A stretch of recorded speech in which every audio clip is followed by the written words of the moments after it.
sai a je TikTok kuma yanzu ka duba TikTok din nan ga minista na communication wanda ana ganin wai yana da alaka da addini kawai yayi kokari ya toshe wannan kafan ya gagara gashi nan har dai sauka bai komai musulunci ba. A kasashen musulmi wanda ba ma na musulmi ba nawa ne suka toshe kafan TikTok, nawa ne? Bara ku ya bada misali a nan ba ku? India ba su toshe ba, China ba su toshe ba, kasashe ne suka toshe. Bar ma maganan China ai can ya fara bullowa, to amma Japan fa, India fa, a matsayin ka na commissioner a minister na communication kawai ba za ka iya hana wannan barnan ba. Wannan barnan kawai TikTok, duk wani ya shege da yake zuwa a TikTok ake ka gagara.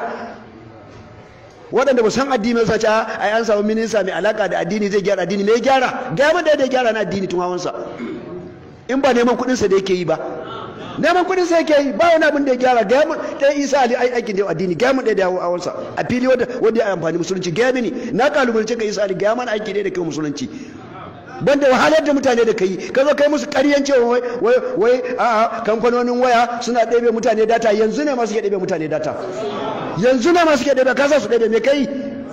Aka zo aka sa magana NIN, aka sa mutane suka dinga layi za a hana bandi da ga yamo da bandi da aka hana.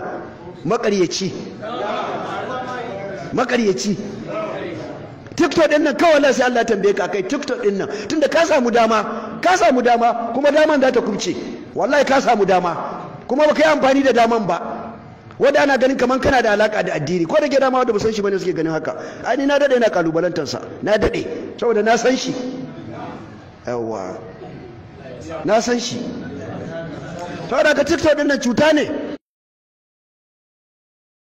ya bata tarbiyya, ya cutar. Duk in mutum ya kai tacaccen rashin kunya to sai je shiga TikTok kuma, sai je shiga TikTok a toshe kaban anki. Wallahi sai Allah tambaye ka, tunda ka samu dama ka ki amfani da ita, ki amfani da ita. Ana bata tarbiyan, kuma ba wanda suka fito a TikTok din a Najeriya suke rashin kunya kamar ƴaƴan Hausawan mu musulmi. Su ne ko ba su bane? Ni ba na shiga, ku tambaye ma shiga, ana ba mu labari, ku tambaya ku ji, ku tambaye ma shiga su ƴaƴan waye.